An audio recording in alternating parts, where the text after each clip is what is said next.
باطل جماعتوں سے بچنے کا ہے ایک چارہ، سنی لگاتے جا احادیث کی روشنی میں پیش کیا، اس لیے میں اسے تسلیم کرتا ہوں۔ لیکن آپ لوگ مزار پر جا کر صاحب مزار سے مانگتے ہیں، کیا یہ شرک نہیں؟ جناب پہلے طریقہ سمجھ لیجئے۔ اہل اب سنت آپ کے سامنے مخدوم اشرف مشن کے یہ دو طالبان علوم دینیہ اپنا مکالمہ اردو میں پیش کریں گے۔ السلام علیکم ورحمۃ اللہ تعالی وبرکاتہ۔ وعلیکم السلام ورحمۃ اللہ وبرکاتہ۔ السلام علیکم ورحمۃ اللہ وبرکاتہ۔ وعلیکم السلام ورحمۃ اللہ تعالی وبرکاتہ۔ مولانا فتح علی صاحب، ماشاءاللہ آج تو غیر معمولی سج دھج کے ساتھ دکھائی دے رہے ہیں، کہاں کا ارادہ ہے؟ آج حضور اشرف الاولیاء اور حضور شیخ علاء الحق پنڈوی علیہم الرحمہ کا عرس مبارک ہے، اسی لیے عرس میں شرکت اور زیارت کے لیے پنڈوا شریف جا رہا ہوں۔ استغفر اللہ استغفر اللہ، یہ تو سراسر بدعت اور شرک ہے۔ قبروں پر جانا، وہاں فاتحہ خوانی کرنا، یہ سب قرآن و حدیث سے ثابت نہیں۔ کس نے آپ سے کہہ دیا کہ قبروں کی زیارت اور وہاں فاتحہ کرنا سراسر بدعت اور شرک ہے؟ ارے حضرت، اس پر تو ہمارے علماء نے اپنی عمریں کھپا دی ہے۔ ارے میاں، عوام کو اولیاء اللہ اور بزرگان دین سے بدظن کرنا اور امت کو ان سے دور کرنا، یہ دیوبندی علماء کا پرانا وتیرہ رہا ہے۔ جھوٹ مت بولیے اور ہمارے علماء پر الزام مت لگائیے، صاف صاف بتائیے نا، کیا قرآن و حدیث اور سلف صالحین سے مزارات پر جانا اور وہاں دعا کرنا ثابت ہے؟ دیکھیے جناب، ایسے تو میں اس وقت جلدی میں ہوں، لیکن چونکہ آپ نے ایک بنیادی سوال کیا ہے اور اسی بنیاد پر ہمیں بدعتی کہا جاتا ہے، اس لیے مختصر مگر مدلل جواب دے کر ہی جاؤں گا۔ اللہ کرے میری بات آپ کو سمجھ میں آ جائے اور آپ دیوبندیت سے تائب ہو کر سچا سنی بن جائے۔ جی جی ضرور فرمائیے۔ سنن ابن ماجہ جلد اول کتاب الجنائز باب ما جاء فی زیارت القبور، یاد پر ہمیں بدعتی کہا جاتا ہے، اس لیے مختصر مگر مدلل جواب دے کر ہی جاؤں گا۔ اللہ کرے میری بات آپ کو سمجھ میں آ جائے اور آپ دیوبندیت سے تائب ہو کر سچا سنی بن جائے۔ جی جی ضرور فرمائیے۔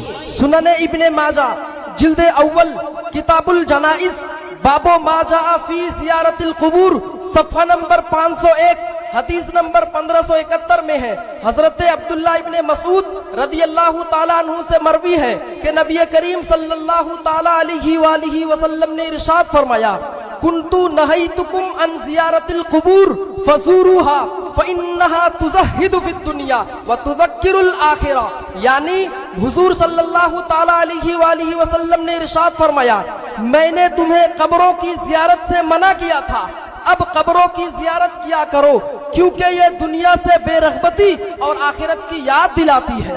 ہاں یہ حدیث میں نے کہیں سنی تھی۔ اور مزید سنیے، المصنف لعبد الرزاق میں ہے، کان النبی صلی اللہ تعالی علیہ وآلہ وسلم یأتی قبور الشہداء عند راس الحول فیقول السلام علیکم بما صبرتم فنعم عقبی الدار، وکان ابو بکر وعمر وعثمان رضی اللہ تعالی عنہم یفعلون ذلک۔ المصنف لعبد الرزاق جلد سوم صفحہ نمبر 667، یعنی رسول کریم صلی اللہ تعالی علیہ وآلہ وسلم سال کے آغاز میں شہدائے احد کے قبور کی زیارت فرمایا کرتے تھے، اور یہی حضرت ابو بکر، حضرت عمر اور حضرت عثمان رضی اللہ تعالی عنہم کا بھی معمول تھا۔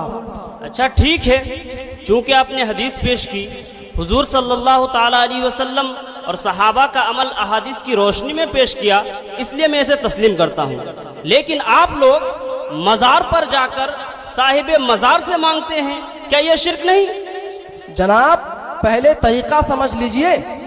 اہل سنت کے نزدیک مزارات پر حاضری کا بہتر طریقہ یہ ہے کہ صاحب مزار کے پائیتی یعنی پاؤں کی جانب سے آئے اور مواجہہ یعنی چہرے کی طرف مزار سے 4 ہاتھ کے فاصلے پر کھڑے ہو کر درمیانی آواز میں سلام عرض کرے، پھر قرآن پاک کی چند سورتیں اور چند بار درود شریف پڑھ کر